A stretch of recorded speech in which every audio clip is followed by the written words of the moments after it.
सदस्यता चली जाएगी। ये जानबूझ करके जो असली मुद्दे हैं, महंगाई, बेरोजगारी और इनके ही मित्र उद्योगपति जिन्होंने पैसा भारत का डुबाया है, उन पर ये बहस नहीं करना चाह रहे। उनसे ध्यान हटाने के लिए ये कांग्रेस पार्टी के नेता के साथ हुआ है। इस तरह से उनकी सदस्यता बर्खास्त की गई है,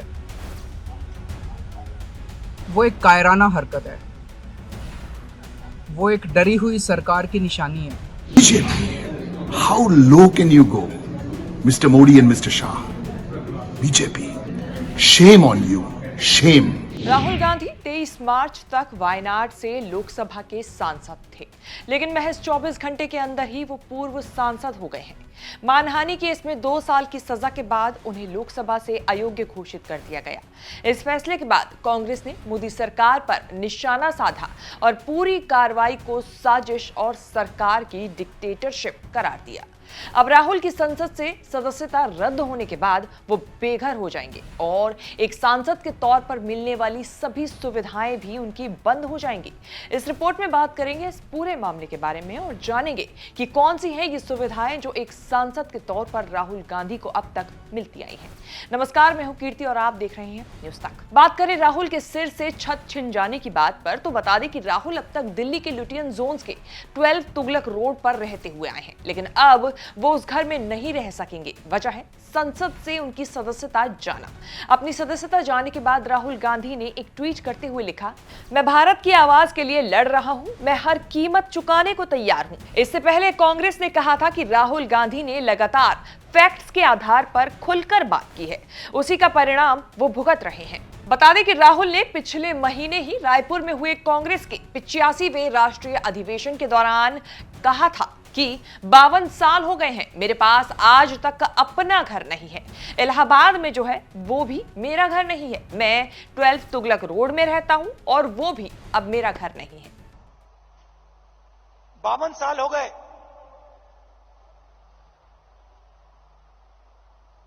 मेरे पास घर नहीं है, आज तक घर नहीं है। और हमारे परिवार का जो घर है वो इलाहाबाद में है, वो भी हमारा घर नहीं है।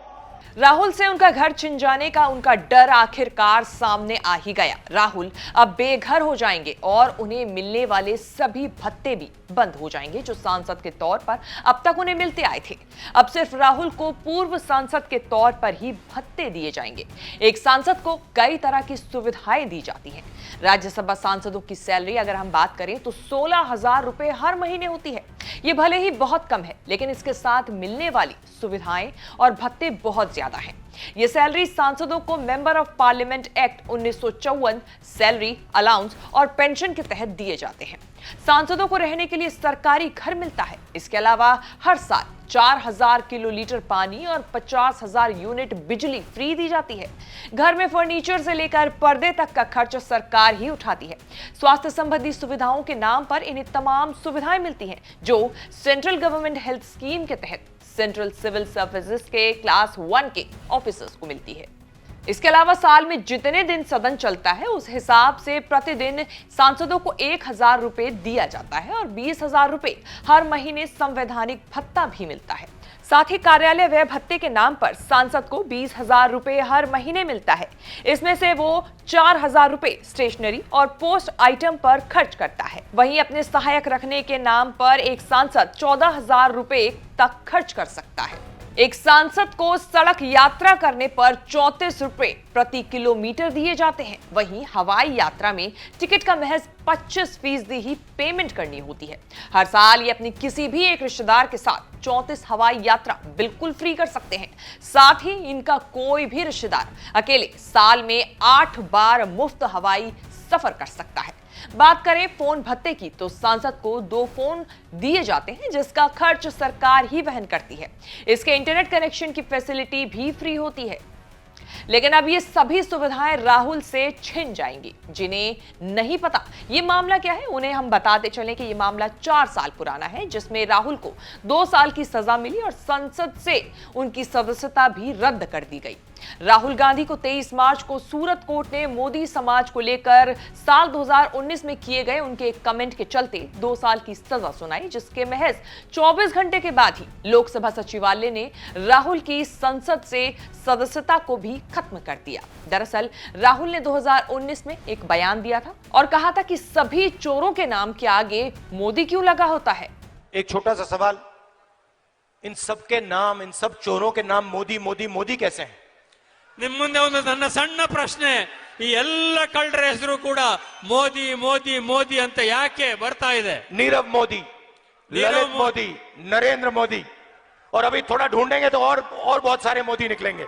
राहुल की संसद से सदस्यता जाने के बाद वायनाड सीट खाली हो गई है, जिस पर अब चुनाव आयोग उपचुनाव कराने की तैयारी कर रहा है। बड़ी बात यह है कि राहुल की संसद से सदस्यता जाने को लेकर न केवल कांग्रेस बल्कि विपक्षी पार्टी भी विरोध कर रही है और राहुल का समर्थन दर्ज करा रही है। सदस्यता चली जाएगी, ये जानबूझ करके जो असली मुद्दे हैं, महंगाई, बेरोजगारी और इनके ही मित्र उद्योगपति जिन्होंने पैसा भारत का डुबाया है, उन पर ये बहस नहीं करना चाह रहे। उनसे ध्यान हटाने के लिए ये कांग्रेस पार्टी के नेता के साथ हुआ है। पूरे देश से ये एक ऐसा माहौल बनाना चाहते हैं कि देश में बस एक ही पार्टी बचे, वन नेशन वन पार्टी, और सारी पार्टियों को ख़त्म कर दिया जाए। ये एक ऐसा माहौल बनाना चाहते हैं कि एक ही नेता बचे, वन नेशन वन लीडर, बाकी सारे लीडर्स को ख़त्म कर दिया जाए। इसी को तो तानाशाही कहते हैं, इसी को तो डिक्टेटरशिप कहते हैं। But this is the low of the low, the lowest since 1950. Terrible. The lowest in parliamentary democracy, in the history of parliamentary democracy. BJP, how low can you go? Mr. Modi and Mr. Shah. BJP, shame on you. Shame. फिलहाल राहुल की सदस्यता जाने के बाद कांग्रेस के साथ साथ विपक्ष भी राहुल की सदस्यता जाने को लेकर विरोध दर्ज करा रहा है। इस मामले में वैसे आपकी क्या राय है? कमेंट सेक्शन में जाके जरूर बताएं और देश विदेश से जुड़ी बाकी तमाम बड़ी खबरों के साथ अपडेट रहने के लिए, स्पेशल रिपोर्ट देखने के लिए देखते रहिए न्यूज़ तक।